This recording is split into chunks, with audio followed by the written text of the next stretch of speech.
ചോറിനെ കറിയായിട്ടും കൂട്ടാനായിട്ടും ഈ ഒരൊറ്റ ഐറ്റം മതി എന്ന് പറഞ്ഞിട്ടുണ്ടെങ്കിൽ നിങ്ങൾ വിശ്വസിക്കുമോ?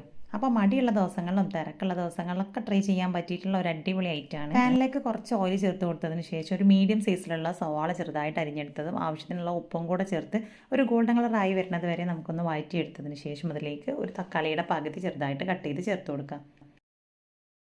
ഇതിനെ ഒന്ന് അടച്ച് വെച്ചിട്ട് കുക്ക് ചെയ്തെടുക്കുന്നുണ്ട്, കാരണം നമ്മുടെ തക്കാളിയൊക്കെ നല്ല രീതിയിൽ തന്നെ ഒന്ന് ഉടഞ്ഞ് കിട്ടണം. അപ്പോൾ അതാ ഒന്ന് തുറന്നതിന് ശേഷം നല്ല രീതിയിൽ ഒന്ന് ഉടച്ച് കൊടുത്തിട്ടുണ്ട്. ഇനി ഇതിലേക്ക് മസാലപ്പൊടികളാണ് കേട്ടോ ചേർത്ത് കൊടുക്കേണ്ടത്.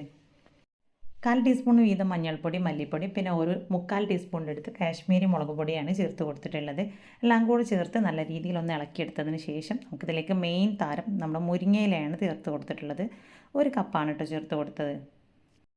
അപ്പോൾ മുരിങ്ങയിലൊക്കെ ഈ ഒരു മസാലയിൽ എല്ലാ ഭാഗത്തേക്കും എത്തുന്ന രീതിയിലൊന്ന് മിക്സ് ചെയ്ത് കഴിഞ്ഞിട്ടുണ്ടെങ്കിൽ ഇതുപോലെ ഒന്ന് ലെവലാക്കി വെച്ചെടുത്ത് അതിന് മുകളിലായിട്ട് ഞാൻ ഒരു 2 മുട്ട ഒരല്പം ഉപ്പും കൂടെ ചേർത്ത് ഒന്ന് ബീറ്റ് ചെയ്തെടുത്തതിന് ശേഷം ചേർത്ത് കൊടുക്കുന്നുണ്ട്.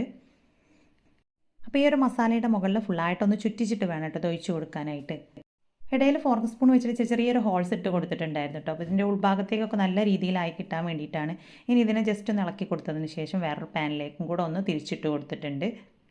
അപ്പോൾ ഇത്രയേ ഉള്ളൂ, സിമ്പിളായിട്ടുള്ള നമ്മുടെ ഒരു മസാല ഓംലെറ്റ് ഇവിടെ റെഡി ആയിട്ടുണ്ട്. അപ്പോൾ ചോറിൻ്റെ കൂടെ കഴിക്കാൻ ഇത് മാത്രം മതി കേട്ടോ.